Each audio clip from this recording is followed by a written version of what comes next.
Jake Morrison looked out the window of Kepler Station and saw nothing but stars, the same view he had seen for the past 2 years. Far away from Earth, far away from the busy trade routes, far away from everything that mattered to most people. But Jake liked it here. It was quiet. It was peaceful. It was home. He walked down the metal hallway, his boots making soft sounds on the floor. The station was small. Only 4 people lived here. 4 people in the middle of nowhere, studying old alien ruins on the planet below. Most people thought they were crazy, who wanted to spend years looking at broken stones and empty buildings. "Morning, Jake," said Dr. Lisa Carter as he entered the main lab. She was bent over a table, looking at pieces of gray metal through a big magnifying glass. Her brown hair was tied back, and her eyes were bright with excitement. Lisa always got excited about the alien stuff. That was why she was here. "Find anything new?" Jake asked. He poured himself coffee from the machine in the corner. The coffee tasted terrible, but it was hot, and it woke him up. "Maybe," Lisa said. She held up a small piece of metal. It was smooth and had strange marks on it. "This piece is different from the others. Look at this." She touched the metal with her finger. For a moment, nothing happened. Then the marks on the metal started to glow with a soft blue light. Jake nearly dropped his coffee. "What the hell?" he said. "It only does this when I touch it," Lisa said. "I tried getting Sam and Tony to touch it, but nothing happened. Only works for me." Jake reached out to touch the metal. The blue light got brighter, much brighter. Lisa's eyes went wide. "It's never done that before," she whispered. From across the room, Lieutenant Sam Brooks looked up from his computer. Sam was young, maybe 25, with short black hair and serious eyes. He was supposed to keep them in contact with Earth and the other human colonies. Most days, he just sent boring reports about their work. "What's all the excitement about?" Sam asked. "This alien metal is reacting to us," Lisa said. "It's like it knows we're human." Tony Rodriguez walked into the lab, wiping his hands on a dirty cloth. Tony was the engineer who kept the station running. He was older than the rest of them, with gray hair and rough hands. He knew how to fix anything. "Did someone say the alien junk is glowing?" Tony asked. "Because I got bigger problems." "The main power unit is making weird noises again." "Look at this," Lisa said. She held the metal piece so Tony could see it. When he got close, the blue light got even brighter. All 4 of them stared at the glowing metal. "That's not normal," Tony said. "Nothing about this place is normal," Jake said. "We're sitting on a dead planet, looking at ruins that are thousands of years old. The fact that this stuff glows when we touch it is just another mystery." Lisa put the metal piece back on the table. The light faded away. "I think we should go down to the ruins today, all of us. If this small piece reacts to us, maybe the big structures will too." Jake nodded. They had been studying the ruins for 2 years, but they had never all gone down together. Usually, Lisa went with one other person while the others stayed on the station. But maybe it was time to try something different. "I'll prep the shuttle," Jake said. "Sam, send a message to Earth. Tell them we might have found something important." Sam sat back down at his computer. "What should I tell them?" "Tell them the alien technology is responding to human presence," Lisa said. "Tell them we're going to investigate further." As Sam typed his message, none of them noticed the small ship hiding behind one of the planet's moons. The ship was black and sleek, with no lights showing. Inside the ship, alien eyes watched the human station through powerful telescopes. The aliens had been watching the humans for weeks. They had listened to the human radio messages. They had seen the small station, with its 4 people. The aliens thought they understood what they were seeing. Admiral Cuthbert stood on the bridge of his ship, looking at the human station on his screen. He was tall and thin, with gray skin and yellow eyes. His race, the Zephyrians, had been watching humans for months. They had seen human ships. They had heard human messages. They thought they knew how weak humans were.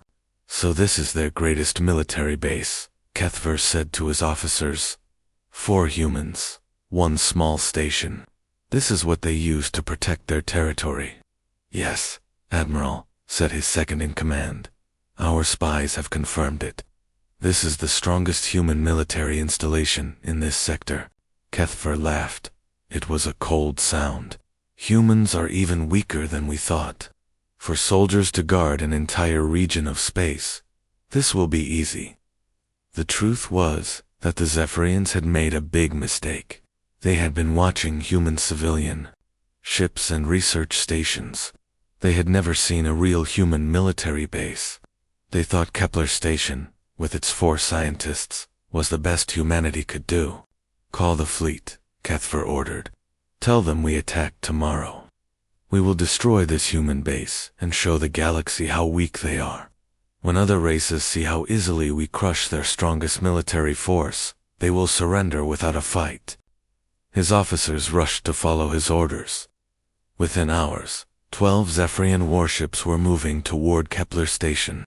Each ship was 3 times bigger than the research station. Each ship had enough weapons to destroy a small city. On Kepler Station, the 4 humans had no idea what was coming. They were getting ready to go down to the planet. Lisa was packing her equipment. Jake was checking the shuttle. Sam was sending his message to Earth. Tony was trying to fix the power unit. Lisa looked at the glowing metal. Peace one more time. Something about it felt important, like it was trying to tell her something. She put it in her pocket and headed for the shuttle bay. Ready to go see what's down there? Jake asked. More than ready, Lisa said. I have a feeling we're about to discover something amazing. She was right, but not in the way she expected. In a few hours, everything would change. The quiet research station would become the center of the biggest war the galaxy had ever seen, and the 4 peaceful scientists would become the spark that lit a fire across all of human space. The shuttle left the station and headed down to the planet. Behind the moon, Admiral Kethver watched them go and smiled his cold smile. Tomorrow, he would attack. Tomorrow, he would show the galaxy that humans were nothing to fear. He had no idea that he was about to make the biggest mistake in the history of his race. The ruins on the planet were bigger than they looked from space. Jake walked between tall stone walls that reached up toward the sky. The walls were covered in the same strange marks they had seen on the metal piece. But these marks were huge, carved deep into the stone. This place is incredible, Lisa said. She was taking pictures of everything with her camera. Look at how perfect these carvings are. After thousands of years, they still look new. Tony was scanning the walls with his equipment. The stone is giving off some kind of energy. Very low level, but it's definitely there. Sam was trying to keep his radio working. I'm getting interference down here. Can barely reach the station. Jake looked around the ruins. They were in what looked like a big room with no roof. The walls formed a circle, and in the center was a platform made of the same gray stone. On the platform was a structure that looked like it might have been a machine once. What do you think this place was used for? Jake asked. Maybe it was a temple, Lisa said, or a meeting place. Look at how the walls are arranged, like people would stand around the outside and look toward the center. She walked to the platform in the middle.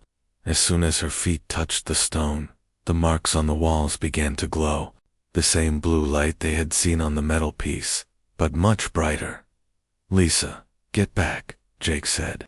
But Lisa was not listening. She was staring at the walls with wide eyes. It's beautiful, she whispered. It's like the whole place is coming alive.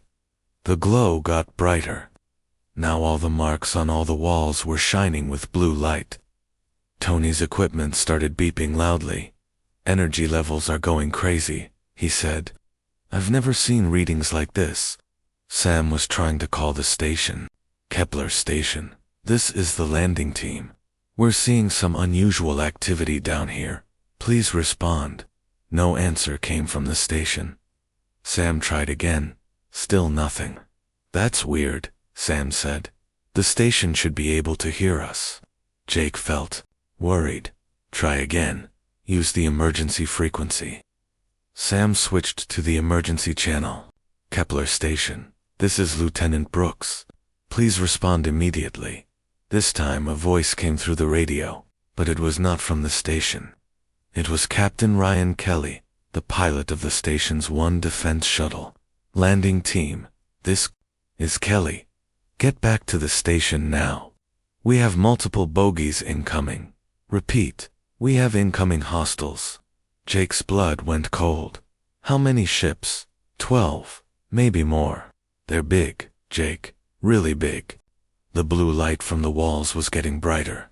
Lisa was still standing on the platform, but now she looked scared.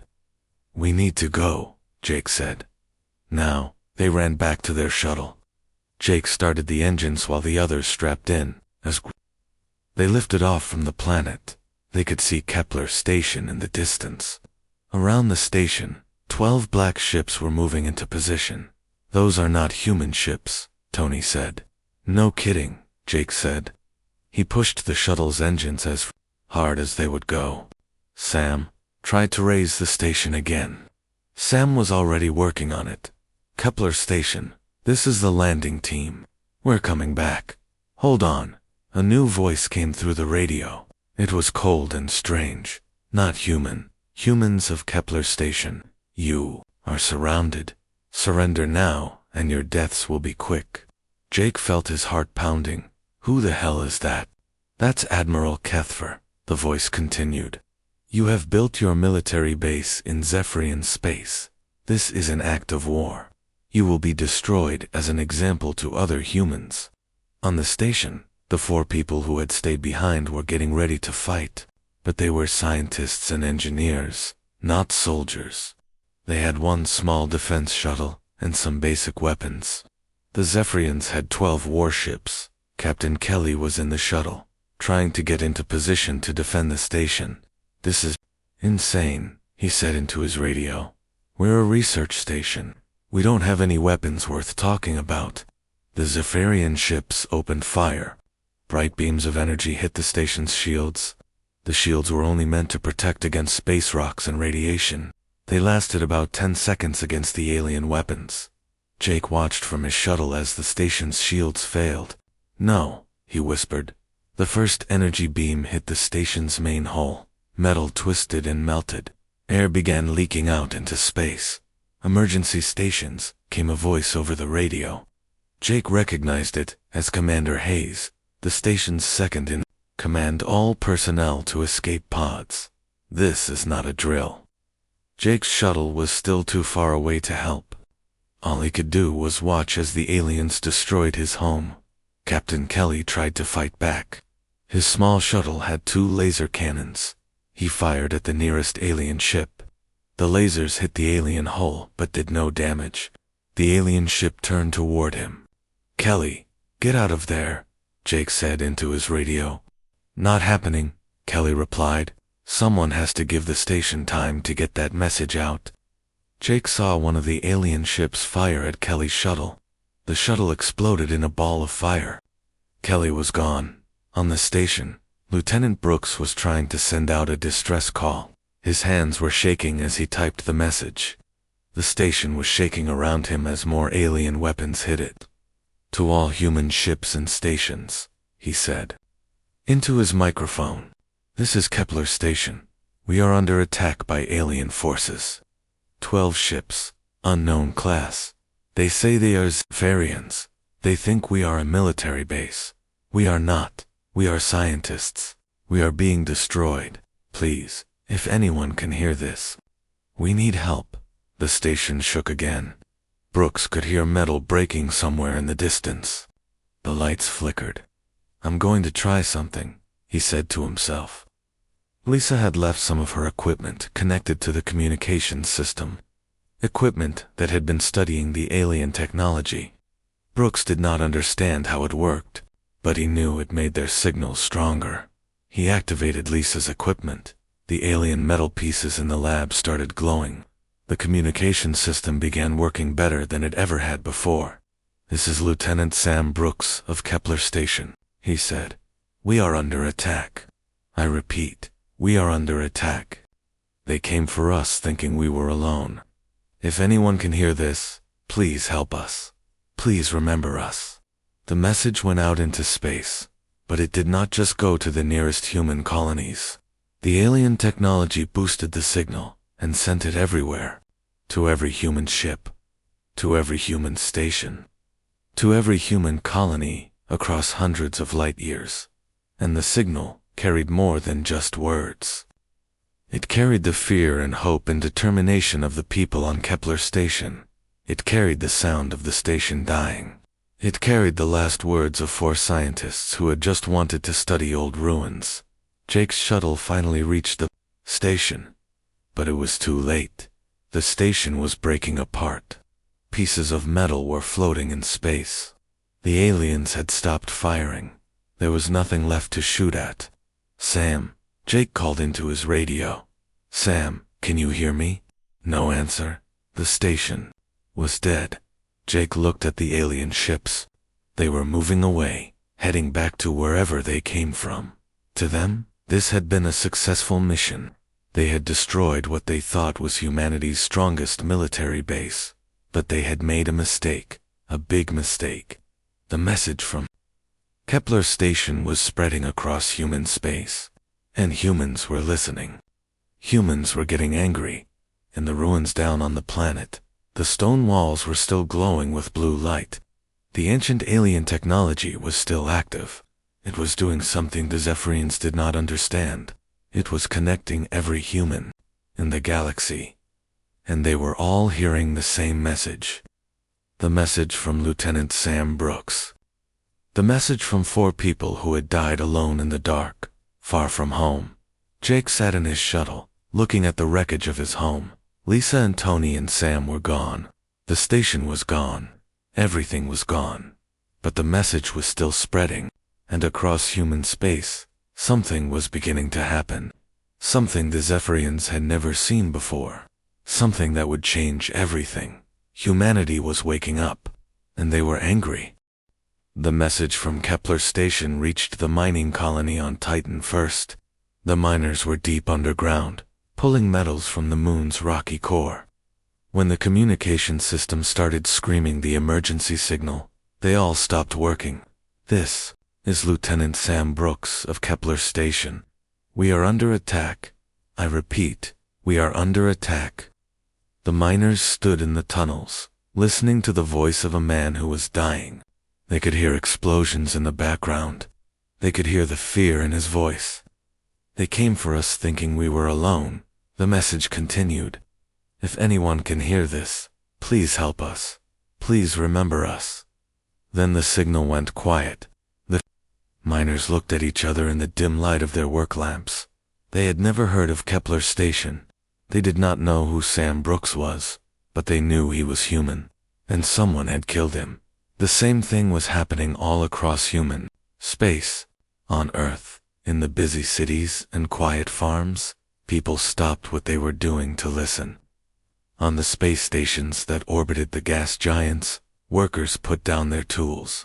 On the ships that traveled between the stars, captains changed course to hear the message better. Admiral Kate Sullivan was on the bridge of her flagship when the message came through. The Third Fleet was on patrol near the edge of human space. They were looking for pirates and smugglers, not fighting a war. "Admiral," her communications officer said, "we're getting an emergency signal. It's coming from everywhere." Kate frowned. "What do you mean, everywhere?"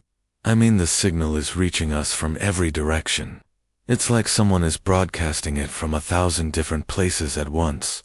Kate listened to the message. She heard Sam Brooks say his name. She heard him ask for help. She heard him die. "Get me General Patterson," she said.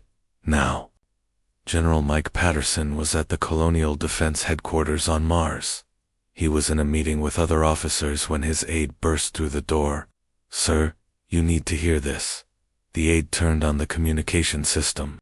The message from Kepler Station filled the room. When it finished, the room was silent. How many people heard this? Patterson asked. Everyone, sir. The signal reached every human colony, every ship, every station. We're getting reports from across the galaxy. People are calling in, asking what they can do to help. Patterson felt something cold in his stomach. Find out everything you can about Kepler Station. I want to know who these people were. I want to know what they were doing out there. Captain Dan Murphy was on the battleship USS Defiance when the message came through. His ship was escorting a convoy of merchant vessels through a dangerous part of space. When the emergency signal started, he ordered his crew to stop and listen. Sir, his first officer said after the message ended. What are your orders? Dan looked at the stars outside his window. Somewhere out there, for humans had died alone. Someone had killed them. Someone thought humans were weak. Set course for the nearest naval base, he said. Best speed. And send a message to Fleet Command. Tell them the USS Defiance is ready for orders. The same thing was happening on 1,000 other ships. Captains were changing course. Crews were volunteering for combat duty. The merchant ships that had been carrying food and supplies were asking to be converted to warships. But the message did not just reach the military. It reached everyone. On the farming colony of New Kansas, a woman named Betty Clark was feeding her chickens when she heard the message. She had 3 sons in the colonial navy. When the message ended, she went inside and sent them each a letter. I heard about Kepler Station, she wrote. I know you boys will do what's right. Make them pay for what they did. In the asteroid belt, a miner named Jack Taylor was working alone in his small ship when the message came through. Jack had been mining asteroids for 20 years. He had never fired a weapon in his life, but when the message ended, he started flying toward the nearest military base. I can't fight, he told the recruiting officer when he arrived, but I can work. I can help build ships. I can carry supplies. Just tell me what to do. The recruiting officer looked at the long line of people behind Jack, farmers and miners and teachers and shopkeepers, all of them asking how they could help. We'll find something for everyone, the officer said. On Earth, in the big cities, people were gathering in the streets. They were listening to the message on their phones and computers. They were sharing it with their friends and families. The message was spreading faster than any news story ever had. President Helen Carter was in the White House when her aide told her about the message. She was Dr. Lisa Carter's aunt, though she did not know it yet. How many people have heard this? She asked. Everyone, Madam President, the entire human population. We're getting calls from every colony, every ship, every station. They all want to know what we're going to do. President Carter listened to the message 3 times. Each time, she felt angrier. Call an emergency meeting of the Defense Council, she said, and get me Admiral Ben Carter. Admiral Ben Carter was Dr. Lisa Carter's brother. He commanded the Sole Defense Fleet, the ships that protected Earth and the inner colonies. He was in his office when the call came through. Admiral Carter, President Carter said, Have you heard the message from Kepler Station? Yes, Madam President. I've listened to it several times. Do you know who these people were? Ben felt his heart stop. I'm checking the personnel records now. He looked at his computer screen. There it was. Dr. Lisa Carter, assigned to Kepler Station. His sister, Admiral. Are you there? Yes, Madam President. I know who they were. They were scientists, archaeologists. They were studying alien ruins. He paused. One of them was my sister. The President was quiet for a moment. I'm sorry, Admiral. I know this is personal for you, but I need to know. Can we find out who did this? We're working on it now. The message mentioned Zephyrians. We're checking our databases for any information about them. How long until we can respond? Ben looked out his window at the ships of the Sole Defense Fleet. There were 50 ships in orbit around Earth. It was the largest single fleet in human space. Give me 6 hours to get organized, he said. Then we can start moving. Moving where? to Kepler Station, to find out what happened, and to make sure it never happens again. All across human space, the same conversation was happening. Military commanders were making plans, ship captains were volunteering for dangerous missions. Colonies were offering to build new ships and weapons. The message from Kepler Station had done something no politician or general had ever been able to do. It had united every human in the galaxy. Rich and poor, military and civilian, young and old. They all wanted the same thing. They wanted justice for Sam Brooks, and Lisa Carter, and Tony Rodriguez, and Jake Morrison. They wanted justice for 4 people who had died alone in the dark. And they wanted to show the galaxy that humans were not weak, that humans were not alone, that if you attacked one human, you attacked them all. The Zephyrians had thought they were destroying humanity's strongest military base. Instead, they had created something much more dangerous. They had created a united humanity, and united humanity was something the galaxy had never seen before. 3 days after the message from Kepler Station, something impossible was happening in human space. Ships were moving, not just military ships, but every ship that could fly. Merchant vessels, passenger liners, mining ships, research vessels, all of them were heading toward one place. Admiral Ben Carter stood on the bridge of his flagship, the USS Vengeance, and watched the ships gather around Earth. His sister Lisa was dead. The aliens who killed her thought they had won an easy victory. They were about to learn how wrong they were. "Status report," he said to his officers. "We now have over 2,000 ships in the fleet," Captain Helen Ross reported. "More arriving. Every hour, the merchant ships are being fitted with weapons. The passenger liners are being converted to troop transports." Ben looked at the display screen. It showed all the ships in space around Earth. There were so many that they looked like a cloud of metal and light. "What about the other fleets? Admiral Sullivan's 3rd Fleet is moving to join us. General Patterson is bringing the Colonial Defense Forces. We're getting reports from every sector. Every human military unit is abandoning their posts and heading here." "Good. What about intelligence on the Zephyrians?" Commander Pete Johnson stepped forward. He was in charge of special forces, the soldiers who did the dangerous missions that regular troops could not handle. "We've found them, Admiral. The Zephyrians control about 30 star systems. They have a main fleet of about 400 ships. They seem to be a military empire. They conquer other species and make them slaves." Ben felt his jaw tighten. "How many humans have they killed?" "Kepler Station was their first attack on us. They've been watching us for months, but they thought we were weak. They decided to make an example of us. They picked the wrong species to mess with," Ben said. "What about their homeworld?" "We found it. It's called Zephyr Prime, heavily defended. About 50 ships protecting it." Ben looked at the display again. 2,000 human ships, and more coming. The Zephyrians had 400 ships total. The math was simple. "Send a message to all fleet commanders," he said. "We attack in 48 hours, full force. No mercy." Captain Helen Ross looked worried. "Admiral, are you sure about this? We're talking about starting a war." "They started the war when they killed my sister," Ben said. "We're just going to finish it." The same conversation was happening all over human space. On Mars, General Patterson was looking at reports from his intelligence officers. "The Zephyrians have been planning this for months," his aide said. "They've been studying our communications, our ship movements. They thought Kepler Station was our main military base." Patterson laughed, but it was not a happy sound. "For scientists studying old ruins, they thought that was our military." "Yes, sir. They intercepted some of our research communications and misunderstood what they were hearing. They thought Dr. Carter was a general. They thought the research equipment was weapons. So they attacked civilians." "Yes, sir. They attacked civilians and thought they were fighting our army."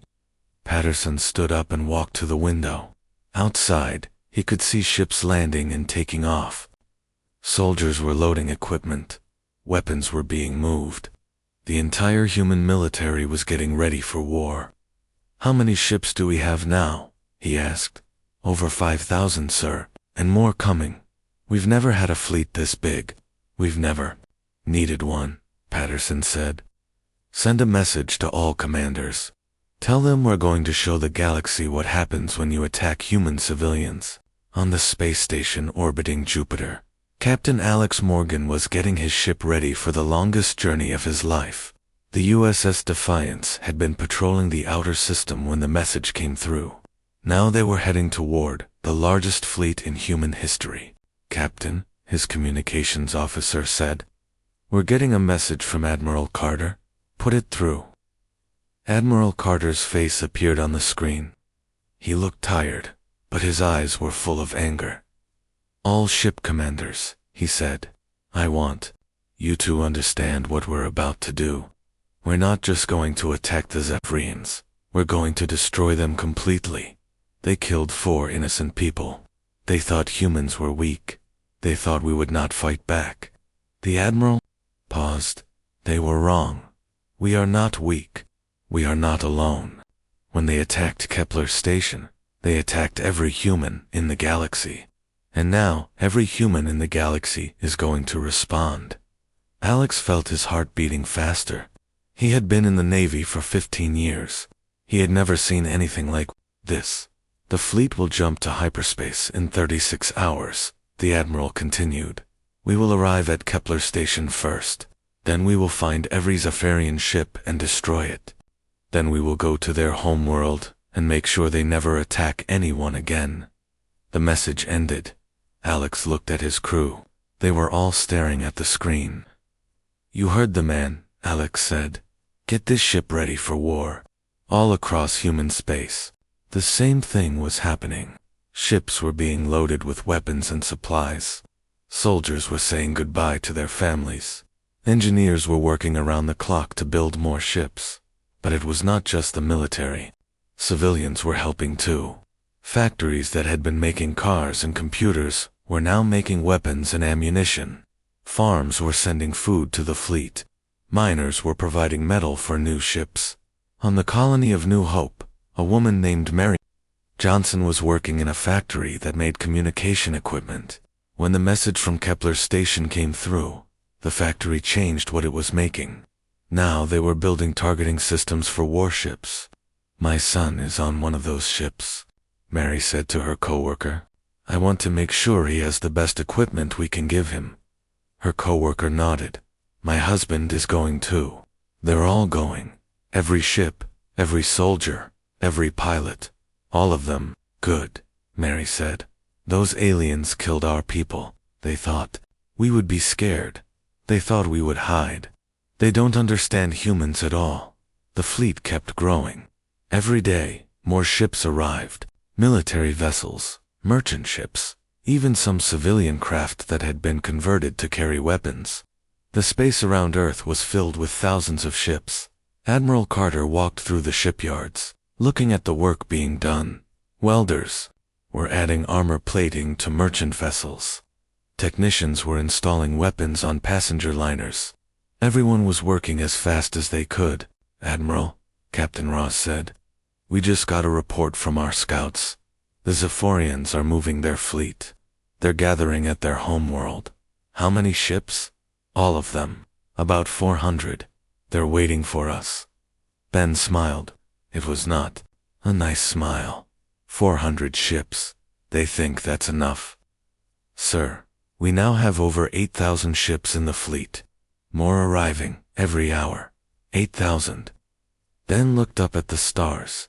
"Lisa, I hope you can see this. We're coming for them, all of us." The final preparations were almost complete. The largest fleet in human history was ready to move. They were going to Kepler Station first, to see what was left of the research base. Then they were going to find every Zephyrian ship and destroy it. But the Zephyrians were not the only ones watching. Other alien species had heard about the attack. On Kepler Station, they had seen the human fleet gathering. They were wondering what would happen when 8,000 angry humans met 400 Zephyrians. Some of the aliens were scared. They had never seen humans united like this. They had never seen a fleet so large.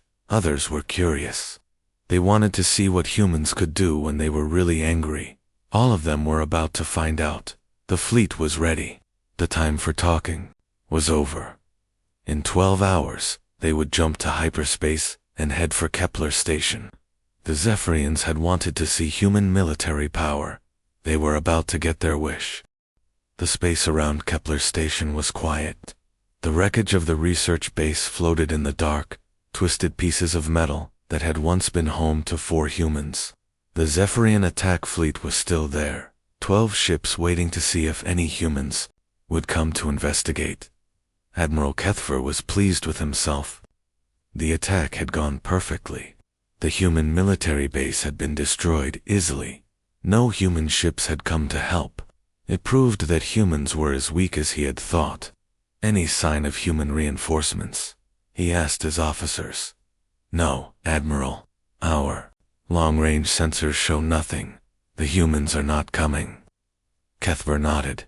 Good. Send a message to the Emperor. Tell him the human military has been crushed. Tell him we are ready to attack their other bases. But as he spoke, something was happening at the edge of the star system. Space was beginning to bend and twist. The first signs of ships coming out of hyperspace. Admiral, his sensor officer said. I'm reading hyperspace distortions. Something is coming. How many ships? I'm not sure. The readings are strange. Very strange. The first human ship appeared. It was Admiral Carter's flagship, the USS Vengeance. It was huge, 3 times the size of the largest Zephyrian ship. Its weapons were already charging. 1 ship, Kethver said. They sent 1 ship to avenge their military base. How pathetic. But then another ship appeared, and another, and another. Within minutes, 50 human ships had arrived. The Zephyrians began to feel nervous. 50 ships was more than they had expected. Should we attack? Asked Kethver, second in command. Wait, Kethver said. Let's see what they do. More ships kept appearing. 100, 200, 500. The space around Kepler Station was filling with human warships. Admiral, the sensor officer said. His voice was shaking. I'm reading over 1,000 ships now. And more, keep coming. Kethver stared at his screens. This was impossible. The humans were supposed to be weak. They were supposed to have only a few ships. How many ships do humans have? He asked. We thought they had maybe 100 ships total. We were wrong. The human ships kept coming. 2,000, 3,000, 5,000. The space around Kepler Station was filled with them, and they were all pointing their weapons at the 12 Zephyrian ships on the USS Vengeance. Admiral Carter was looking at the wreckage of Kepler Station. Somewhere in that twisted metal, his sister had died. She had been studying ancient alien ruins. She had been trying to understand the galaxy better, and someone had killed her for it. Admiral, Captain Ross said, all ships are in position. We have 8,400 ships ready for battle. 8,400. Carter looked at the 12 Zephyrian ships. They looked very small now. Open a channel to the Zephyrian commander.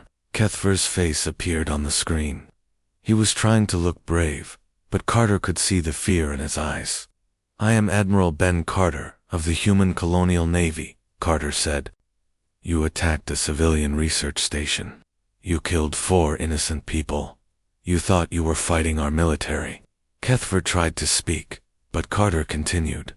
You were wrong. Kepler Station was not a military base.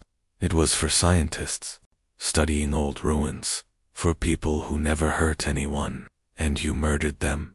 We thought, ... double quotes, Kethver began. You thought humans were weak, Carter said. You thought we would not fight back? You thought wrong. Carter gestured to the thousands of ships around them. This is what happens when you attack human civilians. Every ship you see came here to avenge for people you killed, because you thought we were weak. Kethfer looked at his own screens. His 12 ships were surrounded by thousands of human warships. Each human ship was bigger and more powerful than his ships. He was completely outnumbered. We surrender, he said. No, Carter said. You don't get to surrender. You started this war. We're going to finish it. The human fleet opened fire. Not all at once, but in waves. The first wave destroyed the 12 Zephyrian ships in seconds. The second wave was just to make sure nothing was left. Set course for Zephyr Prime, Carter ordered. All ships, we're going to end this. The human fleet moved through hyperspace like a storm. 8,000 ships, all heading for the Zephyrian homeworld. Word of their coming spread ahead of them. Other alien species watched in amazement as the humans passed through their space. On Zephyr Prime, Emperor Zeftak was receiving reports from his scouts. The reports made no sense. How many human ships did you say? He asked. Over 8,000, Your Majesty. They destroyed Admiral Kethfer's fleet without taking any damage. They're coming here. 8,000 ships. That's impossible. Our intelligence said humans had less than 100 ships total. Our intelligence was wrong, Your Majesty. Very wrong. The Emperor looked at his own fleet. 400 ships. That pride of the Zephyrian Empire. It had seemed like a lot when they were planning to attack the weak humans. Send a message to the human fleet, he said. Tell them we want to negotiate. We tried, Your Majesty. They're not responding to our messages. When the human fleet arrived at Zephyr Prime, the Zephyrians were waiting. 400 ships in defensive formation around their homeworld. It was the largest fleet the Zephyrian Empire had ever assembled. Admiral Carter looked at the Zephyr ships. 400 ships. Once, that would have been a serious threat. Now it just looked sad. All ships, he said over the fleet communications. You see those 400 ships? They represent the entire military power of the species that killed our people at Kepler Station. They thought 400 ships was enough to conquer us. He paused. Show them what 8,000 ships can do. The battle was not really a battle. It was a demonstration. The human fleet spread out around Zephyr Prime like a net. Every Zephyrian ship was targeted by multiple human ships. When the humans opened fire, the Zephyrian fleet disappeared in minutes. On the planet below, the Zephyrian people watched their entire military get destroyed. They had been told that humans were weak. They had been told that conquering humanity would be easy. They had been lied to. Emperor Zeftak sent a final message to the human fleet. We surrender. Please, we surrender. Do not destroy our world. Admiral Carter's face appeared on screens across the planet. You attacked civilians, he said. You killed 4 people who were trying to understand the galaxy better. You thought you were fighting our military, but you were killing our friends. He looked directly at the Emperor. We are not going to destroy your world.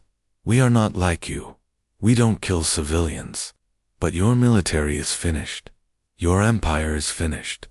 If any Zephyrian ship ever attacks any human again, we will come back, and next time, we will bring more ships.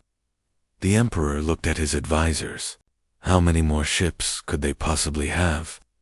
We don't know, Your Majesty. We thought 8,000 was all they had.